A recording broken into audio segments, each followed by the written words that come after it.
मंदिर पर पत्थरबाजी के बाद गोलीबारी का राज।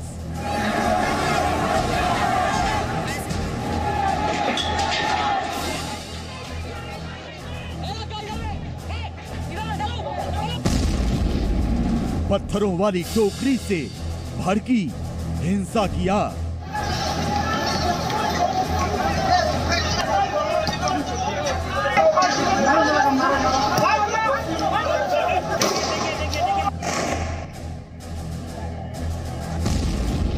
रांची में हिंसा के गुनहगारों का चेहरा हुआ बेनकाब। 8 से 10 हजार का जो भीड़ था उसके बीच में कहीं से किसी ने कोई प्रोवोक किया किसी को। अबे भाग क्यों रहे हो?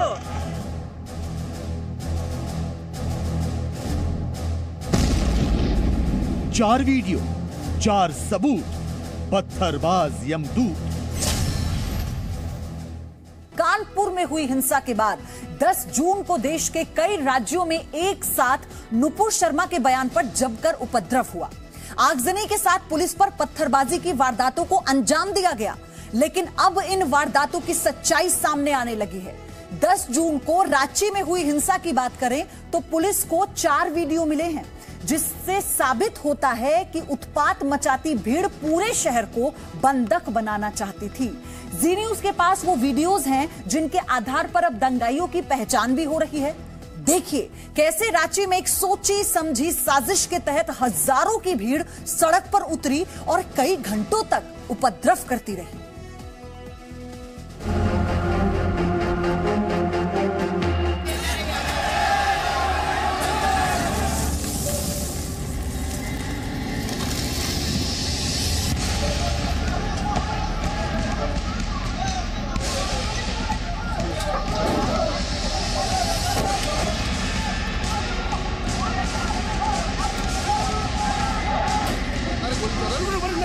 नुपुर शर्मा के बयान पर 10 जून को रांची जंग का मैदान बन गया।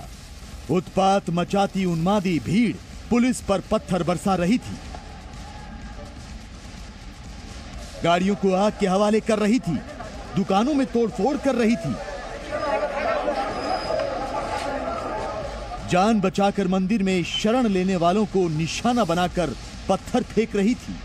तो पुलिस और खुफिया एजेंसियों की जांच में पता चला कि 10 जून को नमाज के बाद भड़की हिंसा सुनियोजित थी। इसकी पटकथा उत्तर प्रदेश के सहारनपुर में लिखी गई थी। घटना के 1 हफ्ते पहले से उपद्रव की साजिश रची जा रही थी। यही नहीं, पत्थरबाजी में रोहिंग्या मुसलमानों के शामिल होने की भी आशंका है। 8 से 10 हजार का जो भीड़ था उसके बीच में कहीं से किसी ने कोई प्रोवोक किया किसी को, और उसके बाद से पथराव में बहुत ज़्यादा बढ़ोतरी हुई। और ऐसे में जो हमारे जो पुलिस वाले थे वो थोड़ा सा सहम गए थे। 10 जून को पूरे देश ने देखा कि किस तरह दंगाइयों ने रांची के एक इलाके को बंधक बना लिया था। सड़कों पर दंगाइयों का कब्जा हो गया था। लेकिन आज हम आपको वो 4 वीडियो दिखाएंगे जिनसे साफ हो जाएगा कि पत्थरबाजी कैसे हुई, पुलिस को गोली क्यों चलानी पड़ी, और पुलिस की गोली जिन्हें लगी वो हिंसक भीड़ का हिस्सा थे या बेकसूर। गोली लग गया है। बाबू को बचाओ यार। ये वीडियो देखिए। इस वीडियो में रांची का काली माता मंदिर नजर आ रहा है। वही काली माता मंदिर जहां बलवाइयों ने जमकर बवाल काटा था। तो देखिए कैसे दंगाई भीड़ की वजह से पुलिस भी उल्टे पांव भाग रही है। लेकिन मंदिर से कुछ दूर जाकर पुलिस के जवान रुक जाते हैं और दंगाइयों पर वापस हमला बोल देते हैं। तो इसी बीच सुनाई देती है फायरिंग की आवाज। इस वीडियो से यह साफ नहीं होता कि गोली किसने चलाई, दंगाइयों ने या फिर पुलिस ने। मारो! मारो! लेकिन अब जो वीडियो हम आपको दिखाने जा रहे हैं उससे पता चल जाएगा कि उस दिन रांची के काली माता मंदिर के पास हुआ क्या था।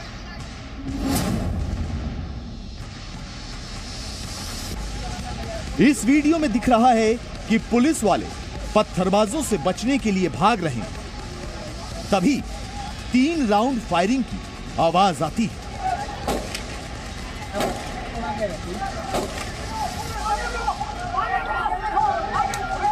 फायरिंग के बाद पुलिस अधिकारी अपने जवानों को आगे बढ़ने का ऑर्डर देता है। इसके बाद एक और गोली चलती है और वीडियो बना रहा शख्स खौफ से भर जाता है। अरे गोली चल रहा है, मारो नहीं। अरे नहीं, गोली चल रहा दिख रहा है, उधर से भी चल रहा है। अभी हमें को शटर के अंदर बंद हुए, यहीं पे पूरा झमेला हो रहा है। टेंशन ना लिखा रहे। इस वीडियो से साफ हो जाता है कि दंगाइयों ने भी पुलिस को निशाना बनाकर गोलियां चलाई। अभी हमारा तरफ बाहर आने का सीन नहीं है, बहुत पहले से। जी न्यूज ने आपको दिखाया था कि किस तरह रांची के काली माता मंदिर को दंगाइयों ने निशाना बनाया था। हमने आपको दिखाए थे मंदिर पर हिंसा के निशान। यही नहीं, हमने आपको वो सीसीटीवी वीडियो भी दिखाया था जिसमें पुलिस और आम लोग पत्थरबाजों से बचने के लिए मंदिर में शरण लेते नजर आ रहे हैं। लेकिन 10 जून का ये वीडियो उस दिन हुई हिंसा का प्रमाण है। ये वीडियो सबूत है इस बात का कि दंगाइयों ने मंदिर को भी नहीं बख्शा। देखिए कैसे दंगाई पहले पुलिस को खदेड़ते हैं और वहां मौजूद लोग पुलिस वालों को जवाबी कार्रवाई के लिए कह रहे हैं। अबे भाग क्यों रहे हो? अरे मारो, मारो। वीडियो के दूसरे हिस्से में नजर आ रहा है कि पुलिस दंगाइयों पर धावा बोल देती है, जबकि दंगाई मंदिर पर ताबड़तोड़ पत्थर बरसाते रहते हैं। देखिए देखिए देखिए देखिए मंदिर में मार रहा है। देख रहे, देखिए देखिए मंदिर में मार रहा है। देखिए कांच फेंक रहा है। बहुत बुरा हालत है, बहुत बुरा है। ये तो पूरा मंदिर को कचरा कर दिया। दरअसल सिर्फ पत्थर ही नहीं बल्कि मंदिर पर पेट्रोल बम से भी हमला किया गया था। इसके सबूत एफएसएल टीम को मिले हैं। देखिए देखिए देखिए देखिए मंदिर में मार रहा है। ये तमाम वीडियो पुलिस की जांच का हिस्सा है। तो पुलिस ने ऐसे और वीडियोस के लिए आम नागरिकों से अपील भी की है ताकि रांची हिंसा के गुनहगारों को सलाखों के पीछे पहुंचाया जा सके। ये भी अपील करना चाहूँगा पब्लिक से और सभी लोगों से कि यदि आपके पास किसी तरह का फुटेज है, किसी भी तरह का वीडियो है, कृपया करके उसको एसआईटी टीम को दें ताकि हम लोग उसको आइडेंटिफाई कर सके और जो भी मिसक्रिएंट्स थे, जिन लोगों ने भी रांची की माहौल को, आबो हवा को खराब करने का प्रयास किया है, उस पर एकदम सख्त कार्रवाई करेंगे। रांची पुलिस हिंसा की जांच में जुटी है तो वहीं एक वीडियो ऐसा भी सामने आया जिसमें एक कैरेट में पत्थर रखे और उससे पत्थर निकालकर लोग मंदिर पर मार रहे हैं। देखिए गोली लगी है पीछे, एक लड़का को गोली लगी है। यहाँ पे देखिए गोली लगी है। मतलब साफ है, पत्थर पहले से इकट्ठा किए गए थे। पहले से ही पत्थरबाजी की घटना को अंजाम देने की तैयारी की गई थी। तो शायद यही वजह है कि अब पुलिस और प्रशासन इस वारदात की तह तक जाने के लिए पूरी ताकत झोंके हुए हैं।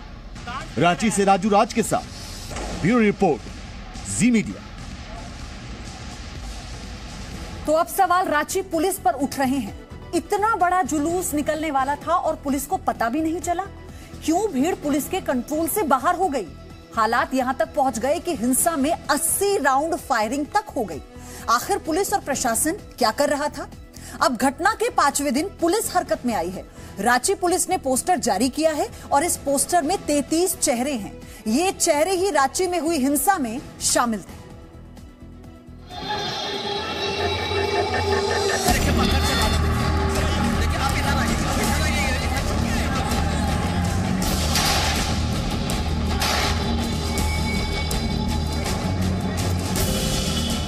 रांची हिंसा के उपद्रवियों को पहचान लीजिए।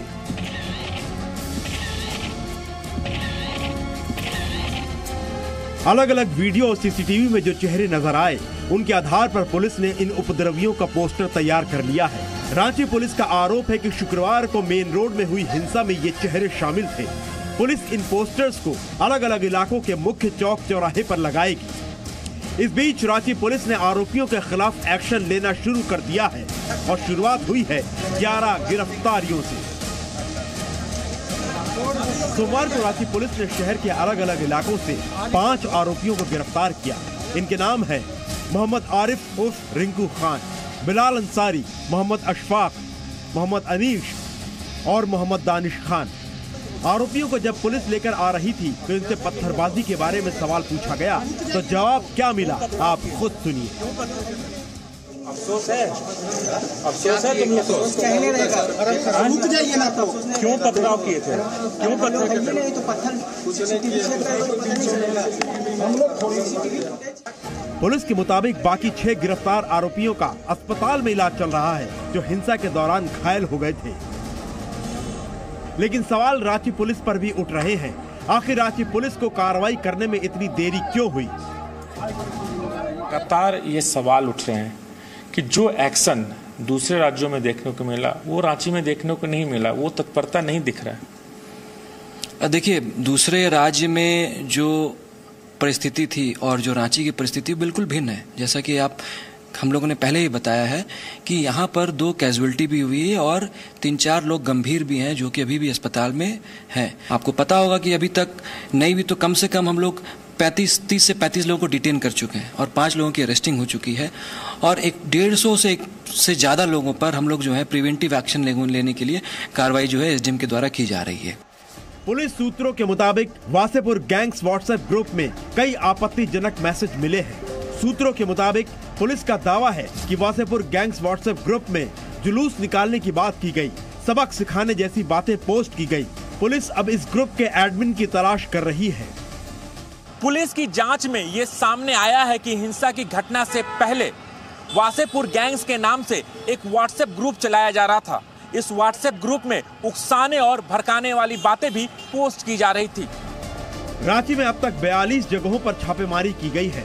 रांची में जुमे की नमाज के बाद उपद्रव फैलाने के लिए दूसरे राज्यों से साजिश की आशंका से पुलिस इनकार नहीं कर रही है। पुलिस को यह भी शक है कि उपद्रव फैलाने के मकसद से बाहरी लोग जुलूस में शामिल थे।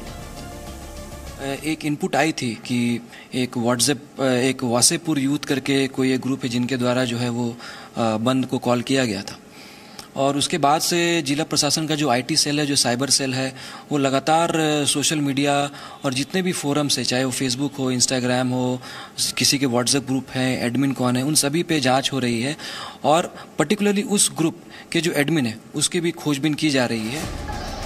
रांची में 10 जून को हुई हिंसा को लेकर झारखंड के राज्यपाल भी एक्टिव हो गए हैं।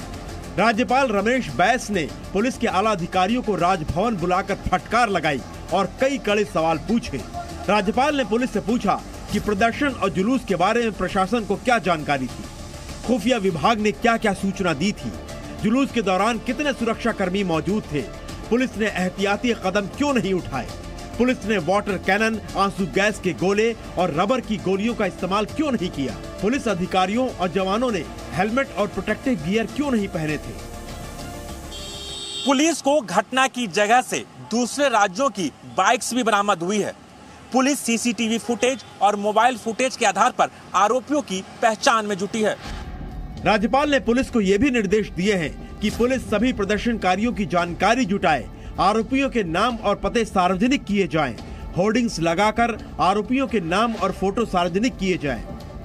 कुछ उपद्रवी तत्व थे जिनकी मंशा बिल्कुल स्पष्ट थी कि हमें उपद्रव करना है और शायद इस निर्देश के बाद ही रांची पुलिस हरकत में आई है और आरोपियों के पोस्टर तैयार कर लिए गए हैं। लेकिन सवाल ये है कि अगर पुलिस पहले से चौकस और सक्रिय होती तो रांची में ऐसी हिंसा नहीं होती, गोलियां नहीं चलती और 2 लोगों को जान नहीं गंवानी पड़ती। राजू राज के साथ ब्यूरो रिपोर्ट, जी मीडिया, रांची। तो अब आपके लिए यह जानना भी जरूरी है कि रांची हिंसा मामले में अब तक आखिर क्या कार्रवाई हुई है। तो इस मामले में 28 एफआईआर दर्ज हो चुकी है। आरोपियों के पोस्टर जारी करने के साथ ही 11 लोगों को गिरफ्तार किया गया है। 25 से ज्यादा लोगों को डिटेन यानी हिरासत में लिया गया है। इसी के साथ रांची के 38 संवेदनशील इलाकों में सुरक्षा बल की तैनाती है ताकि आगे ऐसी कोई भी अप्रिय घटना ना हो सके। यही नहीं, रांची के 6 थाना क्षेत्रों में धारा 144 लागू है, यानी एक साथ 4 लोग जमा नहीं हो सकते। हालांकि दोपहर 1 बजे से शाम 5 बजे तक धारा 144 में छूट है। इस दौरान 4 या उससे कम लोग जाकर अपना जरूरी सामान ला सकते हैं। तो वहीं हिंसा में संपत्ति के नुकसान का आकलन किया जा रहा है। नुकसान की भरपाई हिंसा के आरोपियों से की जाएगी या सरकार खुद देगी, ये अभी साफ नहीं है। और अब बात करेंगे प्रयागराज की। उत्तर प्रदेश के प्रयागराज में 10 जून को हुई हिंसा को लेकर बड़ा खुलासा हुआ है। प्रयागराज के अटाला हिंसा की जांच में जुटी एजेंसियों को यह पता चला है कि हिंसा से पहले 300 संदिग्ध नंबरों पर बात हुई थी। ये बहुत बड़ा खुलासा है। ये सभी नंबर्स हिंसा के एक दिन पहले यानी 9 जून की देर रात तक तो एक्टिव रहे। अब पुलिस इन संदिग्ध एक्टिव 300 मोबाइल नंबरों की CDR यानी कॉल डिटेल रिकॉर्ड निकलवाने में जुट गई है, जिसका मिलान पकड़े गए उपद्रवियों और गिरफ्तार साजिशकर्ताओं के नंबर से किया जाएगा।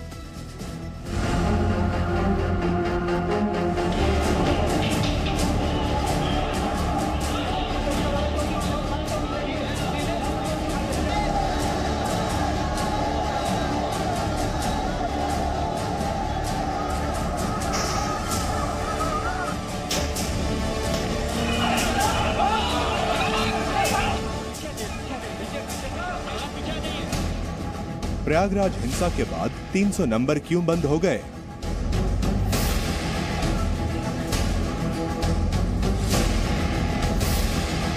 जो नंबर गुरुवार की रात एक्टिव था, वो शुक्रवार की सुबह डीएक्टिवेट क्यों हो गया?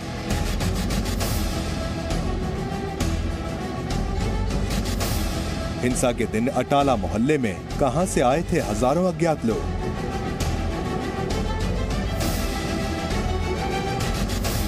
हिंसा के बाद कहां गायब हो गए हिंसा में शामिल सैकड़ों लोग? शुक्रवार के दिन प्रयागराज में हिंसा की आग किसने लगाई? गली मोहल्लों में घूम घूमकर उपद्रवियों की पहचान हो रही है। पत्थरबाजों की धरपकड़ के लिए छापेमारी चल रही है और रोज हिंसा के नए वीडियो सामने आ रहे हैं, जो हिंसा के पीछे बड़ी प्लानिंग का इशारा कर रहे हैं। जांच जैसे जैसे आगे बढ़ रही है, हिंसा की साजिश की एक एक कड़ियां जुड़ रही हैं। वीडियो, कॉल रिकॉर्ड, CCTV सामने आ रहे हैं, जो हिंसा के पीछे खतरनाक प्लान का इशारा कर रहे हैं। बाहर से कुछ उपद्रवियों के आने की भी खबर रही। वो सब चीजें इन्वेस्टिगेशन का पार्ट है। वो जब कोई डेवलपमेंट हो जाएगा तो हम खुद ही आपको शेयर करेंगे। सभी लोगों से अपील है कि अपना अपना काम करें, जारी करें। कभी कोई दिक्कत किसी को नहीं आने पाएगी। जिनको आगे करके कार्रवाइयाँ कराई जा रही थी, उनका बच्चों का नुकसान होता है, तो उन बच्चों के भविष्य के लिए, आम जनता के भविष्य के लिए और जिले में शांति सौहार्द बनाए रखने के लिए संवाद की प्रक्रिया हमारी आगे भी जारी रहेगी। प्रयागराज के अटाला हिंसा की जांच में जुटी एजेंसियों को पता चला है कि हिंसा से पहले 300 संदिग्ध नंबरों पर बात हुई थी। यही नहीं, 300 संदिग्ध नंबर हिंसा के एक दिन पहले यानी 9 जून को देर रात तक एक्टिव भी रहे और 10 जून को सारे नंबर डीएक्टिवेट हो गए। अब जांच एजेंसियां पता कर रही हैं कि ये 300 नंबर किसके नाम पर रजिस्टर्ड है, कौन इस्तेमाल कर रहा था और लोकेशन क्या थी। अब हिंसा के पहले जांच एजेंसियां इन संदिग्ध एक्टिव 300 मोबाइल नंबरों की CDR यानी कॉल डिटेल रिकॉर्ड निकालने में जुटी है, जिसका मिलान पकड़े गए उपद्रवियों और गिरफ्तार साजिशकर्ताओं के नंबर से किया जाएगा। क्योंकि प्रयागराज में सिर्फ अटाला में हिंसा नहीं हुई थी, एक साथ कई इलाकों को टारगेट किया गया था। इसके अलावा एजेंसियों को पता चला है कि हिंसा से पहले और हिंसा के दौरान 50 कार और 150 बाइक और स्कूटी का इस्तेमाल पत्थरबाजों को लाने और पहुंचाने के लिए किया गया था। मतलब उपद्रवियों को लाने और पहुंचाने का पूरा प्लान पहले से सेट था। ये तय था कि कौन किस इलाके में पत्थरबाजी करेगा और कैसे शहर से फरार हो जाएगा। RTO के जरिए सभी संदिग्ध गाड़ियों का ब्यौरा खंगाला जा रहा है ताकि गाड़ी के मालिकों तक पुलिस पहुंच सके। हिंसा के दौरान लग रहा था कि जुमे के दिन अटाला में हुई हिंसा में शामिल सभी लोग अटाला के आसपास के ही रहने वाले थे। अगल बगल के इलाकों से नमाज पढ़ने आए युवकों ने ही उपद्रव किया था। लेकिन जांच पड़ताल में जुटी एजेंसियों को पता चला है कि साजिश के तहत कार और बाइक से बाहर से दंगाइयों को लाया गया था। अब सवाल है कि क्या बवाल करने के लिए भाड़े पर बाहर से उपद्रवियों को बुलाया गया था? क्या प्रयागराज हिंसा में बाहर से कोई फंडिंग हुई थी? हिंसा वाले दिन अटाला मस्जिद में हजारों की संख्या में नमाजी कैसे पहुंच गए? क्योंकि प्रयागराज में शुक्रवार को सबसे ज्यादा भीड़ भरी मस्जिद में नमाजी जुटते हैं। जांच एजेंसियों के मुताबिक जब हिंसा हो रही थी, जगह जगह पत्थरबाजी और नारे लगाए जा रहे थे, तो इस भीड़ का रिमोट कंट्रोल किसी और के पास था। कहीं और से पत्थरबाजों को आदेश मिल रहा था। पूरी साजिश रची गई थी कि हिंसा की आग की शुरुआत कहां से होगी। हिंसात्मक घटनाएं केवल प्रयागराज में हुई थी।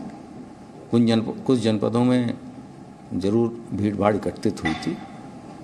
अब तक इसमें 337 लोग गिरफ्तार किए जा चुके हैं।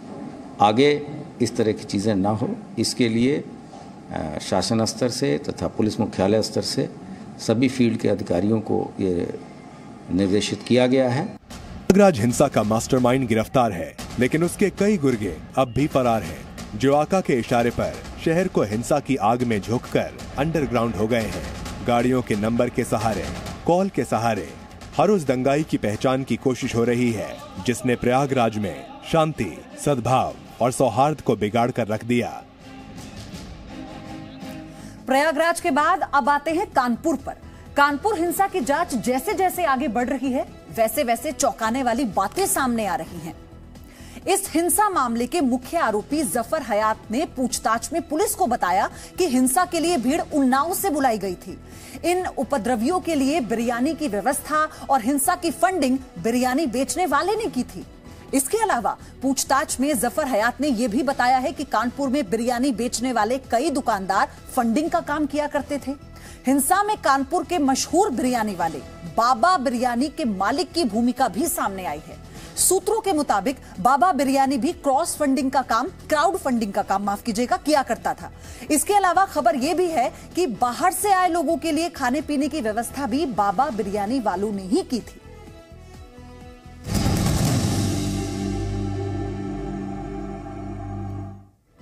तो जब से उत्तर प्रदेश में हिंसा के गुनाहगारों के घरों की ओर योगी आदित्यनाथ का बुलडोजर मुड़ा है, देश की सियासत में भूचाल सा आ गया है। ओवैसी ने बुलडोजर को एजेंडा बना लिया गया। हर रैली में, हर प्रेस कॉन्फ्रेंस में भड़काऊ बयान देते हैं। एक बार फिर ओवैसी ने योगी आदित्यनाथ के एक्शन को कटघरे में खड़ा किया है और उन्हें जवाब दिया है बीजेपी के साक्षी महाराज ने।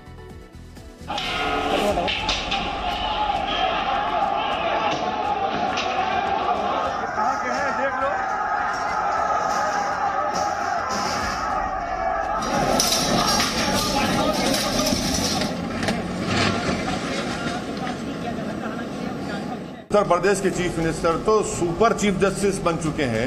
शुक्रवार को पत्थर चलेंगे तो शनिवार को बुलडोजर जरूर चलेगा, जरूर चलेगा, जरूर चलेगा। आपको कोई इख्तियार ही नहीं है घर तोड़ने का। अगर है हिम्मत भाजपा वाले तोड़ना टीनी का घर। फतवों से काम नहीं चलेगा, तो जो लोग फतवा जारी करने वाले चले अपने दिलो दिमाग को ठीक कर लें। उत्तर प्रदेश में हिंसा के बाद सीएम योगी आदित्यनाथ के एक्शन ने बहुतों को कुपित कर दिया है, क्रोधित कर दिया है। असदुद्दीन ओवैसी को तो जानते होंगे आप, बेहतरीन वक्ता हैं, लेकिन अपने भड़काऊ बयानों से एक बार फिर सुर्खियों में हैं। योगी आदित्यनाथ ने जब से प्रयागराज के मास्टरमाइंड का मकान गिराया है, अब ओवैसी जहां रहते हैं वहां से सारे मुद्दों को समेटकर बुलडोजर पर ले आते हैं।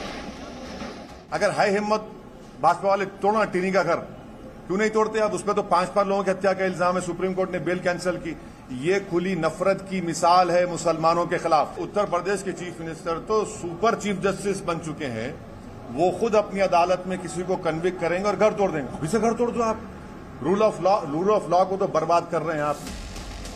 ओवैसी जानबूझकर बुलडोजर और अदालत की बात करके भविष्य का भय खड़ा करने की कोशिश करते हैं। ओवैसी जानबूझकर बुलडोजर का भय दिखाकर मुसलमानों को उनके भविष्य की तुलना अंधेरे से करते हैं। पत्थरबाजों पर हो रहे एक्शन को यूं ही मुसलमानों की बर्बादी से ओवैसी नहीं जोड़ रहे। वो जानते हैं कि वोटों को एकजुट करना है तो डराना होगा, भड़काना होगा, भावनाओं के साथ खेलना होगा। कलेक्टिव पनिशमेंट भारत के मुसलमानों को दे रहे हैं भाजपा वाले, और पुलिस स्टेशन में ले जाकर पुलिस लठों से मारती है और भाजपा का एमएलए बोलता है रिटर्न गिफ्ट है। हम नहीं जानते कि ओवैसी ऐसा क्यों कर रहे हैं। ज्ञान वापी में शिवलिंग पसंद नहीं, 3 तलाक का कानून पसंद नहीं, जनसंख्या कानून पसंद नहीं, एक देश एक कानून पसंद नहीं। ओवैसी सियासत की सभ्यता को बदलने की कोशिश करते हैं, बहुत सोच समझकर मुद्दों को चुनते हैं। अगर है हिम्मत भाजपा वाले तोड़ना टीनी का घर, क्यों नहीं तोड़ते आप? उसमें तो 5 लोगों की हत्या का इल्जाम है, सुप्रीम कोर्ट ने बेल कैंसिल की। ये खुली नफरत की मिसाल है मुसलमानों के खिलाफ। ओवैसी को जवाब देने के लिए साक्षी महाराज ने मोर्चा संभाला। साक्षी महाराज उन्नाव से सांसद हैं और प्रयागराज हिंसा का उन्नाव से कनेक्शन सामने आया है, इसीलिए उन्होंने बिना लाग लपेट के कह दिया कि योगी है तो मुमकिन है। इसके बाद कोई सवाल नहीं बनता कि बुलडोजर पर कौन क्या बोल रहा है। अगर शुक्रवार को पत्थर चलेंगे तो शनिवार को बुलडोजर जरूर चलेगा, जरूर चलेगा, जरूर चलेगा। लेकिन सर कलम करने वालों को ये सोच लेना चाहिए, प्रदेश में योगी जी हैं और देश में मोदी जी हैं। यहाँ संविधान से काम चलेगा, फतवों से काम नहीं चलेगा। तो जो लोग फतवा जारी करने वाले हैं, अपने दिलो दिमाग को ठीक कर लें। पुलिस जांच कर रही है कि उत्तर प्रदेश में पत्थरबाज कहां से आए थे, मास्टरमाइंड कौन है, साजिश कहां रची गई। लेकिन पुलिस और सरकार की जांच से भी बाहर एक जांच चल रही है। ब्यूरो रिपोर्ट, जी मीडिया। पाकिस्तानी सेना अध्यक्ष यानी प्रमुख कमर जावेद बाजवा और प्रधानमंत्री शहबाज शरीफ आतंकी संगठन तहरीके तालिबान पाकिस्तान के साथ एक ऐसा समझौता करने जा रही है जिसमें 100 से ज्यादा खूंखार आतंकियों को रिहा किया जाएगा। लेकिन समझौते की सबसे बड़ी बात यह है कि इसके लागू होने के बाद पाकिस्तान का बंटवारा हो सकता है। इस समझौते के बाद पाकिस्तान में टीटीपी के नियंत्रण वाले इलाकों में शरिया कानून लागू हो जाएगा, यानी पाकिस्तान के अंदर ही एक अलग इस्लामिक देश बन जाएगा। इस समझौते को जनरल बाजवा की हार के तौर पर देखा जा रहा है।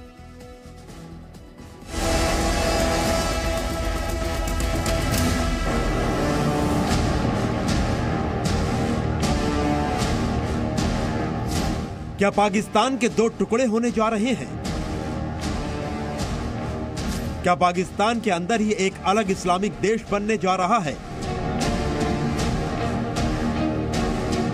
क्या पाकिस्तानी सेना की सबसे बड़ी हार हुई है? क्या आर्मी चीफ बाजवा ने घुटने टेक दिए हैं? इन सवालों के जवाब हैं हां, क्योंकि पाकिस्तान के सबसे ताकतवर इंसान ने आतंकियों के आगे घुटने टेक दिए। पाकिस्तानी सेना के चीफ जनरल कमर जावेद बाजवा ने आतंकी संगठन तहरीके तालिबान यानी टीटीपी के आतंकियों के सामने हार मान ली है। दरअसल पाकिस्तानी सेना तहरीके तालिबान के साथ एक समझौता करने जा रही है। इस समझौते के बाद पाकिस्तान के अंदर एक अलग इस्लामिक देश का रास्ता साफ हो सकता है, जहां सिर्फ और सिर्फ शरिया कानून लागू होगा। पाकिस्तानी मीडिया के मुताबिक जनरल बाजवा और शहबाज शरीफ सरकार 100 से ज्यादा टीटीपी आतंकियों को छोड़ने पर राजी हो गई है। पाकिस्तान की सरकार टीटीपी के शीर्ष नेताओं और कमांडर्स को जेल से रिहा करने पर सहमत हो गई है। यही नहीं, पाकिस्तान सरकार टीटीपी आतंकियों के खिलाफ कोर्ट में चल रहे केस को भी वापस लेगी। ये स्पष्ट रूप से दिखाई देता है कि पाकिस्तान की सरकार और पाकिस्तान के वास्तविक शासक, जो कि पाकिस्तान की आर्मी और आईएसआई है, वो तहरीके तालिबान पाकिस्तान के समक्ष घुटने टेक रही है। ऐसी रिपोर्ट्स हैं कि पाकिस्तान की सरकार तहरीके तालिबान पाकिस्तान के साथ एक समझौता करने जा रही है। ये वही तहरीके तालिबान है जो पिछले 1 साल से ज्यादा वक्त में 114 से ज्यादा पाकिस्तानी सैनिकों की हत्या कर चुका है। लेकिन इसके बावजूद पाकिस्तानी सेना ने तहरीके तालिबान के साथ अनिश्चित काल के लिए संघर्ष विराम कर लिया है। और उसके बाद अब ये समझौता, इस समझौते को आतंकियों की बड़ी जीत के तौर पर देखा जा रहा है, क्योंकि समझौते के मुताबिक कबायली इलाके में तैनात पाकिस्तानी सैनिक हटाए जाएंगे। खैबर पख्तूनख्वा प्रांत के मलकंद इलाके में शरिया कानून लागू किया जाएगा। टीटीपी की प्रमुख मांग है कि उसके नियंत्रण वाले इलाकों में शरिया कानून लागू किया जाए। इसमें खैबर पख्तूनख्वा कबायली इलाका, जिसे फाटा कहा जाता था, शामिल है। टीटीपी फाटा को फिर से खैबर पख्तूनख्वा से अलग करना चाहता है। Presenting B News app available on Google Play and App Store. Download it now.